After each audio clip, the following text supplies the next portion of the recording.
Adam Cole is here with me, the Ring of Honor World Heavyweight Champion. That's quite an accomplishment. Welcome, Adam Cole. Oh, thank you very much for having me today. How are you? What's the haps? I'm doing very well. I've been on the road since last Wednesday. I feel like this is borderline crazy man truck driver WWE schedule, but I love it. Yeah, and are you?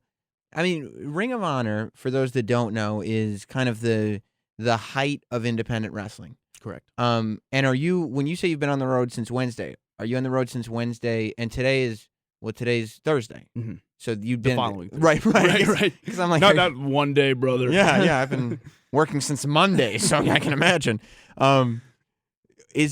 Are you on the road doing Ring of Honor stuff since Wednesday, or is that just your schedule doing other shows as well? Yeah, actually, no, this has been all Ring of Honor stuff. Wow. Because the past 2 weekends in a row, we have two of the biggest shows that we've ever had in company history where we're combining our shows with New Japan Pro Wrestling. And lately, Ring of Honor has grown so much over these past few months that our responsibilities have grown also. So whether it be like, I visited a children's hospital in Buffalo on Thursday, or whether it be, speaking to Sinclair Broadcasting employees about what Ring of Honor is, or traveling to restaurants to do appearances, or actually wrestling. It's all different things that I've been doing. Now, since you're not a WWE guy, you're not on national TV, is it a kind of an uphill battle for you to try to sell people on what it is that you guys do? I think for sure. I think the conception that most people have is it's either Monday Night Raw or it's a high school gym. Right. You know what I mean? Like, because that's all the general population kind of has. Of course. You know? No, you're exactly right. I think that's the toughest thing to explain. Even when you say the amount of people that come to our shows, like to a lot of people, 2,000 people doesn't sound like a lot of people. But if run in the right venue in the right atmosphere, I mean, it looks magical. In many cases, even WWE guys have said, smaller venues sometimes are even more exciting because it's closed and you feel the energy and you can literally respond to each and every person in the building. Mm-hmm. And that's what Ring of Honor kind of prides itself on. And it's even more, though, because, 2,000 people doesn't sound like a lot of people because you're used to 50,000, 80,000 or whatever. But for most pro wrestling organizations, 2,000 people is a lot of people. Right. And, you guys will fill up the Hammerstein Ballroom. And I've been to Hammerstein shows before with my wife who doesn't like wrestling. And and just the environment, like that's the one show because you found a way to tap into, what do you think it is, the loyalty? You find a tight, loyal fan base that just kind of sucks people in? Right. I think it's a combination of the loyalty that we have from our fans and the passion that we have from our fans, and Ring of Honor being a different product in the sense of us being so focused on that in-ring physical action. Like I'll never forget when I was in high school, that was when I became a Ring of Honor fan because Ring of Honor's been around for over 12 years. And I remember watching it and telling my buddies who had seen Monday Night Raw before, I said, hey, you got to just check out this Ring of Honor show. And they're like, what is it? I said, well, it's pro wrestling. And they're like, oh, no, I don't like that pro wrestling stuff. But they watched Ring of Honor, and they immediately went, oh, that's different. And it's weird, too, because normally people who don't like wrestling are like, at least if you can show them a good promo, they'll be like, oh, the promo's funny, so I like that. Whereas Ring of Honor, it was the one time when my wife was like, I was entertained by that match. Right. You know what I mean? Like people can watch these matches. Now, but a lot of people also say that people are entertained by these matches because they're a lot more hard-hitting. And you guys kind of go 110% every single show. Exactly. Do you think it limits your career? Meaning, you're how old now? I'm 24. Okay, so you're 24. Do you think at 34 you'll still be able to wrestle at this pace? Well, I think my mindset when I was 18, 19 years old was go, go, go, go, go. And that was Ring of Honor's mindset as well, like in its inception. Ring of Honor still does a really good, or has a really good way of giving a physical performance and giving a physical style of pro wrestling. But we're also a lot smarter than we used to be as well. Yeah, because I wonder if it just eats people up. Like For if, sure. if Ring of Honor's design is to like get people when they're young, eat them up, and then by the time they're 30, we got to move on to the next guy. Yeah, and I don't even know if that's Ring of Honor's design. I think it's almost the hunger of the young pro wrestler who wants to do so well. But I think, too, like I can't stand when people say that the WWE guys don't give 100% because the WWE guys are wrestling 4 or 5 times a week consistently every single week. Whereas Ring of Honor guys, 3-4 times a month. So that's why we can going to ask. You do like 3 or 4 times a month. Right. Now, but you're not, you must be having to do other wrestling shows Of outside course. of Ring of Honor just to supplement your income. Yeah, absolutely. And when you're the Ring of Honor champion and you're the main guy and you're kind of the draw there, do you start saying, okay, well, I can't work as many shows as I used to because I have to keep my value up. I can't get injured on another show because I'm this organization's champion. Like, how does that work? Of course, that was a really hard pill for me to swallow at first when I first became champion, because I consistently worked 3 times a weekend wherever it was, whether it was in front of 20 people or 2,000 people. But as Ring of Honor champion, now I do have to be more cautious of what I do, because it's the same idea of, if you can see Adam Cole 3 times a week everywhere across the country, I no longer become valuable. Right. So I have to be very cautious and pick and choose where I go. Or even like I was at a show at a gym with 10 people in it. I saw that guy there. He's the champion there? Well, whatever. I saw him with 10 people. It's like, would you ever see John Cena in a high school gym in front of 10 people? And that's what we're trying to do with ROH. So is that what Ring of Honor, did they tell you, like, we need to approve your dates now, we need to do this, or is that just up to you? For me, yeah, it's one of those things where I do run things through Ring of Honor, and I make sure I have a really good communication with the office and ROH, and I think we both have the same understanding of what the goal is, where we're trying to take the company, and being champion, I'm at the forefront of that entire thing. So I make sure to communicate exactly what the goals are and their goals too. Now, have you been injured in the ring? Yes. What was what's happened to you? To me, the worst thing that I've had, and this was on more than one occasion, but being 24 years old, I've had 5 concussions. And now it's like, see, there was a time when, just like football, you're supposed to have concussions, and you either didn't know you had one because you didn't get them checked out, or it's like, yeah, I've had 5 concussions, like I'm pretty hardcore. Now, you're not supposed to be getting concussions anymore. I'm so thankful that sports in general have kind of taken a more serious turn on this concussion thing. Yeah. Because before, exactly what you said, it was like if you got knocked loopy or you got knocked out and you were all dizzy, you were expected to go wrestle the next night. There was never a point of like, oh man, take some time off and recover. It was suck it up and get back out there and work. And if you hadn't ever been knocked loopy, it was like, what, are you not working? Right. Like, what are you doing out there then? Yeah, so the concussions that I've had, again, I don't know how much that's going to harm me down the line. Right. I'm hoping it's not going to be a serious thing, but that's one of those things. You've heard the cliche before, wrestling's not ballet. So it's one of those things. What was the worst concussion? Actually, the first one that I got was the worst, because to this day I don't remember that 24-hour period. Oof. Like there's film of me, and I try so hard to go back and remember that moment, but there's no part of me whatsoever that remembers it at all, and it was a scary feeling. I was about to say, is it a scary thing to just lose that? Like, that can even happen. Yeah, right. And the first time that it happened, it was really, really scary, especially because I couldn't remember. What gave you the concussion? It was actually an enziguri kick, which normally these kicks are supposed to be placed around the neck area, but this one caught me right in the temple. That's when one guy catches your foot. You catch a guy's foot, thinking you've got him. Right. And you nod at him, going, "Oh, I've got you now." Right. And then he spins around and kicks you in the side of the head, but it's actually the neck or the shoulder. Sure, protected. And in this case, this kick was not protected, and I was knocked completely loopy. And like I said, don't remember it at all whatsoever. But apparently finished the match. Apparently wrestled through the whole thing. Did you which win? Is crazy. No. Okay. No. So, which was appropriate. Right. You forgot that one. But isn't it amazing too that it's those moves where you'll see a move like that from the time you're a kid forever. Like, that's not a spectacular move. That's something we're used to seeing. And you have no idea the kind of damage that can do to somebody. Yeah. It's not like this crazy chair shot or a ridiculous pile driver spot into a table, it's just something that most people didn't even notice. Well, 9 times out of 10, too, when guys get knocked loopy, it's the situation of them falling back on the mat and bouncing their head off the mat. Like, because I remember with that particular kick, I came back too soon. It was one of those situations where I was 18 or 19, and I thought, okay, well, I got to keep training, and I got to get back out there. And I was back a week later, and I took a simple shoulder tackle and got knocked again. And because you were already whatever. That was number 2 for me. Because your head just hit the mat? Right, and I just didn't wait long enough. I didn't recover long enough. Wow. Yeah. So, I think there's like a 3-week rule generally where like you're okay to come back to competition, but that's interesting. I was very impatient. Well, yeah, and I guess at that point too, and really at this point now, you got no guaranteed money, correct? None. No. So you kind of have to come back. And what do you do if you have to go to the you don't have? Do you have health insurance? Yeah. I pay for my own health insurance. Yeah, I was smart enough to get that a few years ago. Are there guys in the locker room that do not have health insurance? Of course. And Absolutely. Are you looking at them like, are you fucking crazy? Yeah, I am, but I understand it because I did the exact same thing when I was young. How long did you not have health? I feel like somebody's mom, like your mother's interviewing right now. I didn't have health insurance until I was for about 3 years. I didn't have health insurance. Wrestling. my parents instilled in me like this idea of me not having health insurance is crazy. Sure. And like the most dangerous thing that could happen to me is I like trip on some loose carpeting or something. Like I can't imagine. Do you just kind of, you're young and you put it out of your head and it doesn't matter? Or you, like I would be constantly in fear that I was going to twist my ankle or something and not be able to afford to go to the hospital. When I was 18 or 19, I thought I was Superman. Yeah. Because I would take the falls from the top rope and literally tumble to the concrete floor and get up and feel okay.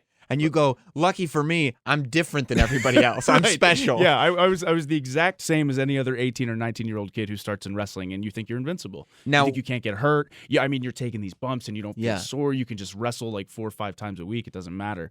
It's amazing the difference I feel even from 18 to 24 years old. Really? You know what I mean? So Yeah, it's huge aged difference. you. I think so. Yeah. I think for sure, yeah. Now, were you at that time, especially when you were first starting out, were you doing anything to separate yourself? Because a lot of guys will either, in some way, shape, or form, take risks that they probably shouldn't be taking, meaning weapons, meaning aerial stuff, meaning whatever it is. Were you doing that when you first started and had no health insurance, or were you just actually honing? For me, I generally speaking have wrestled kind of the exact same style my whole career. Like I really hyper focused on promos, like your talking ability. And I also really focused on like my look and my presentation. And I remember like even early on, I've always studied like stars, and not necessarily wrestling stars, but like guys that carried themselves like stars, like movie stars or star athletes or anything like that, because those are the real drawing money guys. Right. So I've always wrestled kind of the same way. I never took really crazy, unnecessary risks. I mean, I definitely look back on some small things that I did when I was younger and think, oh, I'd never do that now. But nothing out of the ordinary, nothing crazy. Is that why you don't show up here in a t-shirt and shorts? You show up here dressed well, the hair is slicked back. You're like, no, there's a star who just walked in. Ready to go. I have a real championship belt. How big of a difference is it for like the little things that people don't even think about, like that? The fact that Ring of Honor is an independent wrestling organization, so they could just go to some website and buy the same belt that every other company has, or take an old WWF belt and put stickers over it, like a lot of companies do. Like, how big of a difference is it that you have branded ring aprons and you have championship belts that are on the level of any other championship belt, meaning the belts that the WWE has are the same quality as the belts that you guys have? Like, how big of a difference do those little elements make, do you think? Well, Ric Flair said it best. He said you have to spend money to make money, and that's the absolute truth. If we want to be presented as a serious wrestling organization, we have to look serious. Right. So we have to brand ourselves constantly. The second you walk into a Ring of Honor show, you need to immediately know that it's a Ring of Honor event.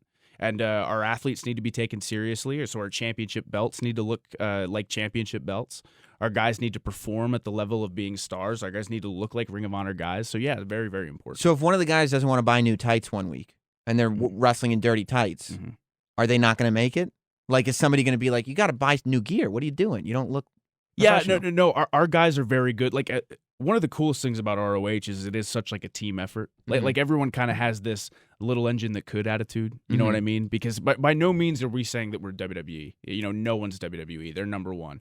But we really enjoy the process of growing, because right now Ring of Honor is on the steady uphill climb. And all of us are always constantly trying to make each other better. Like, anytime any of the guys come to the back after a match, everyone's always there for critiques or what was good, what was bad. Whether it be gear, whether it be something in the match, whether it be a promo, anything, the team is constantly working on making the team better. Are there guys there that don't want to hear it? Like, are there guys that have been around for a long time and a young guy will come up to him and be like, who do you think you are? Like a young guy giving an older guy advice? Right, like you know what I was thinking?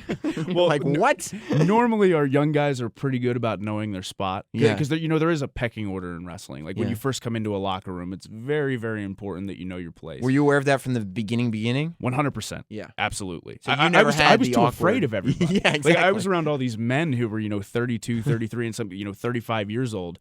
And here I am, 165 pounds. I was still a senior in high school. Right. Just terrified for my life. And knowing that it's somebody's going to throw me out of here. I don't belong here. Right. What is this? I would get eaten alive, if I would even try anything. So I was very shy, very reserved, and very cautious. Have you seen kids come in and make mistakes and think that they're hot shit from the beginning? Oh, yes. Yeah. And that gets corrected very, very quickly. It does. Yeah. And is that corrected because they don't get invited back, or does somebody always stop them and say, hey, and explain to them what they're doing? Well, actually, if it's so bad to where it's unbearable, the worst possible situation for a young guy like that is he's told nothing and never invited back. Oof. Because then you never learn anything. Yeah. Then he sits there sitting on his high horse going, oh, I did so great, I'm so awesome, and I never got brought back, and then he never figures the game out. And he goes into other organizations making the same mistakes, not getting invited. Yeah, but then he gets blackballed for every organization that he works for, and he never progresses. And you've he seen never that advances. happen. I've seen it happen, yeah, for sure. And it's a shame, too, because there are a lot of guys with a lot of talent. Yeah. But then there are guys who just show little signs of, whether it be attitude or arrogance or not knowing their place, and they're corrected very quickly, whether that be in the ring, whether that be a lashing in the back. But, 9 times out of 10, those scenarios are to better that guy because they want that guy to be a part of a locker room because they see potential in him. What about the reverse? What about the experienced guys? Because, like you said, Ric Flair has done stuff with Ring of Honor. Mick Foley has. Matt Hardy's on the roster now. Yep. Have you seen guys come in and act like they're too big? Like I'm here for a payday. I'm going to go to the ring and do what I'm paid to do. But, I'm show business. Actually, not at all. It's been such a breath of fresh air. Like, guys like Matt Hardy. Like Matt Hardy's a perfect example. Right. There was not one sign of him thinking he was bigger or better than any of us. He was ready to learn, which was crazy. He was ready to learn about the guys, about the style, about the storylines, and he's always been about just helping Ring of Honor, which has been awesome. So yeah, any guy that we've ever brought in, but normally, our booking team is pretty good about knowing who's going to be able to fit in well with our locker room, you know what I mean? Yeah. And let's just say none of the guys that have been brought in have disappointed. Right. Yeah. And because they would know. Yeah, well, we would bring... Yeah, that guy could probably do something here, this but... guy has a bad track record, so we don't know about bringing him. You know what I mean? It makes sense. Yeah. So, the thing about independent wrestling that I always found interesting is that you have to trust people with your safety. That's why the healthcare thing boggles my mind. You have to trust Bringing up the healthcare thing again. Always. I'll talk about it the whole time. Doesn't make any sense to me. It'd be crazy. Any of you guys that don't have health insurance. But what I find interesting is that you have to trust guys with your body. You have to trust guys with your physical well-being. And, Ring of Honor, all the guys on the roster. Right. And WWE or any of those groups that you travel with or you're there with. But when you're an independent guy, and like you said, you are taking other bookings and stuff, you end up in the ring with guys you don't know from a hole in the wall, correct? Potentially, yeah. Not on Ring of Honor shows. No, that's right. But, sure. But like when you do shows outside or when you're first starting. Of course, yep. So have you been in situations where you'll start the match, you'll be in the middle of a match, and realize, like, I can't trust this guy. Like, what am I going to do here? Yeah. You have. Absolutely. And what do you do?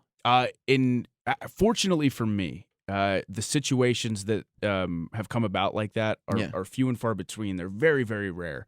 But I was late enough in my career to where I could have taken control. To where actually at one point I did a local show in Maryland, and the guy was so incompetent and so bad that I just took it home early. I just ended the match. Yeah, it was like, okay, we need to finish this now because and not only for my safety and his safety, but for the sake of the fans. I mean, it was bad. You know what I mean? Right. It was one of those situations where it was like, I think they'll be better off if we just get out of the ring. You know what I mean? Yeah, and you don't really want to be associated with a turkey with everybody saying like, oh yeah, that was that shitty match that happened. Like you're like, I want to get out of this now. Yeah, because I take a lot of us take a lot of pride in. Sometimes if we get booked against a guy who's known as not being very good, like we'll take it as like a challenge to be like, no, I'm going to prove to you that I can pull a good match out of him. You know what I mean? Because that's like a challenge. Because really, the guys at the Ring of Honor level, we can all go in there with each other and have exciting wrestling matches because we all know each other and we all know each other's skill set. And you know why you're there. Like you said, there's a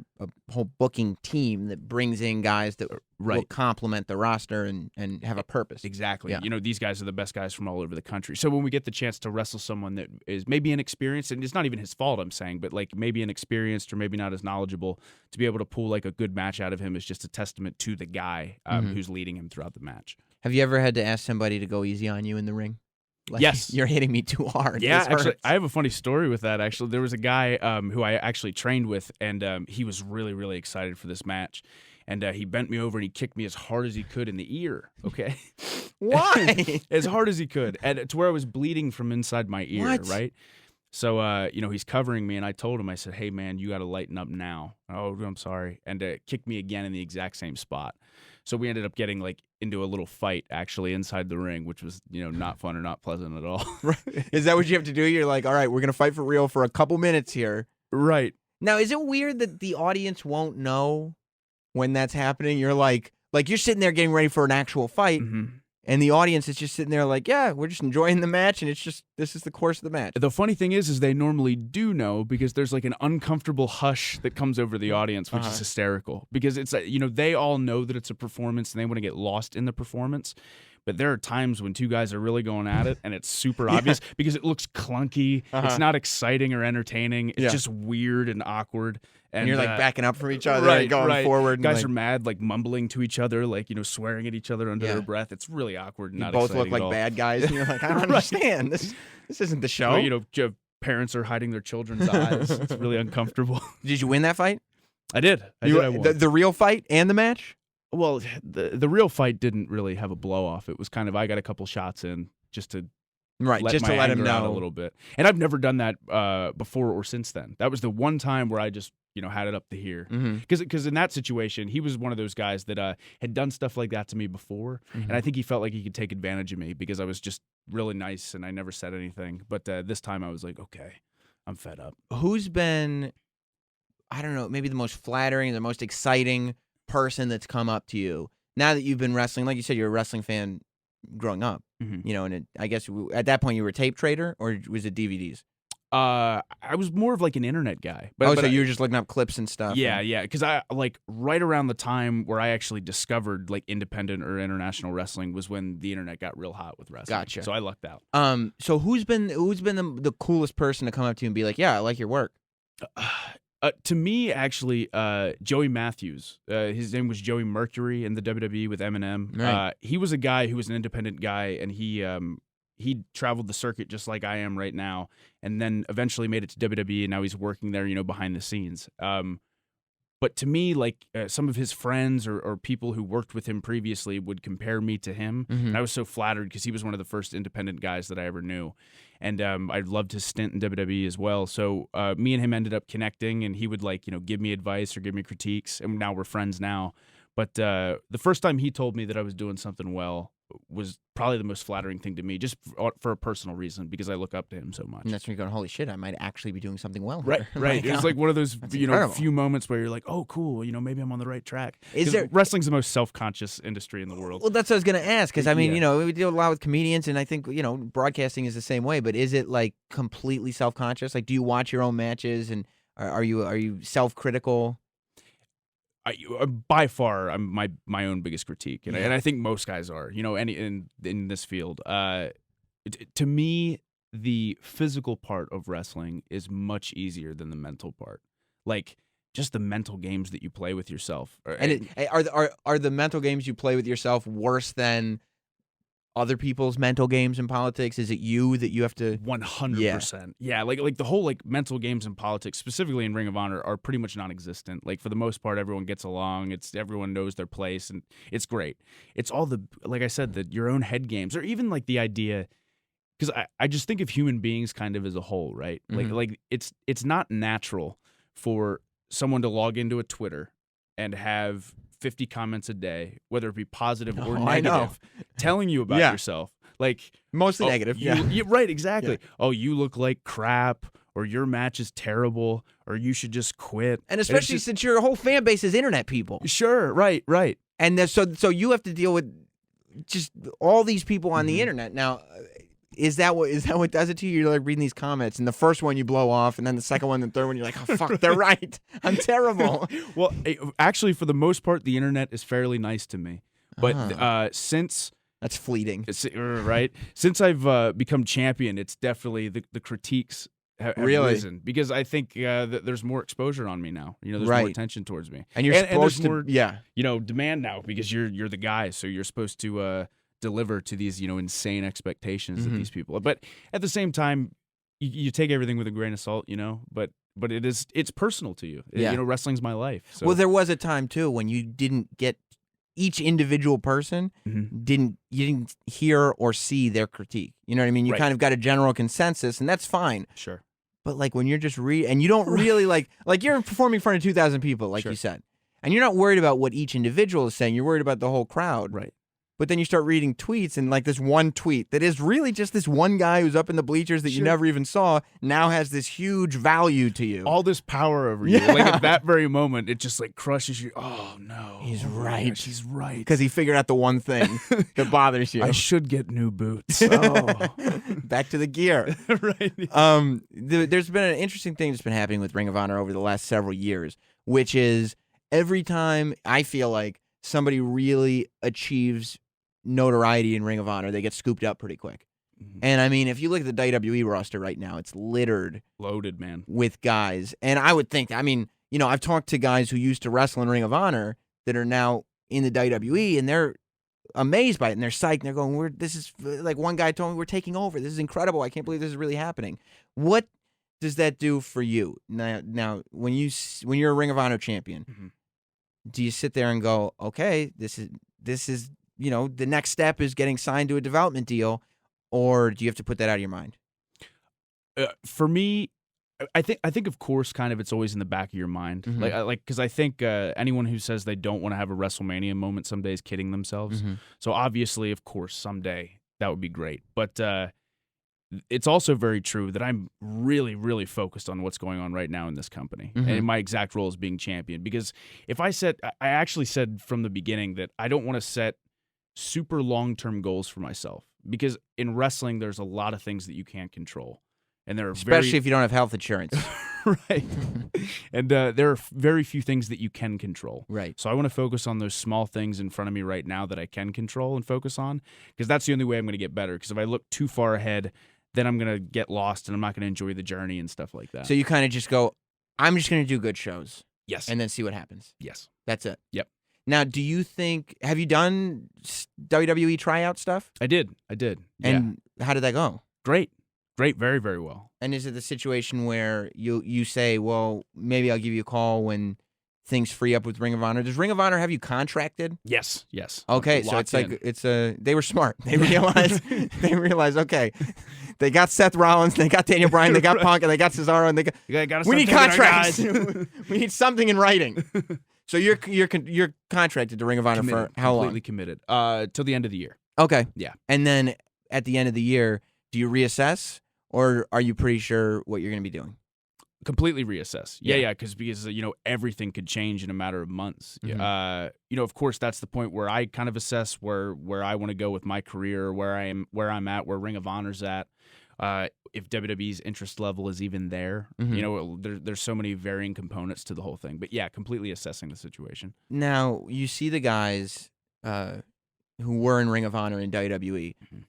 Is it all promising, or do you be like, well, I don't like that they took El Generico's mask off, and, well, CM Punk just left. He's obviously not happy. Maybe I don't want to go there. Maybe, you know, kind of big fish in small pond. I'm comfortable here. Maybe this is my spot. Oh, not at all. Because I think the second that you stay in your comfort zone, Yeah. that's when you stop growing. Mhm. You know, like if there's ever a situation where I feel like, and I definitely don't feel this way now, but if there's ever a situation where I feel like I can't grow anymore, or I've done it all, or anything like that, I need to get out of it quick. Mhm. Because, you know, the second you become comfortable, that's when you stop growing and getting better. And I always want to get better. That's the biggest thing. Right.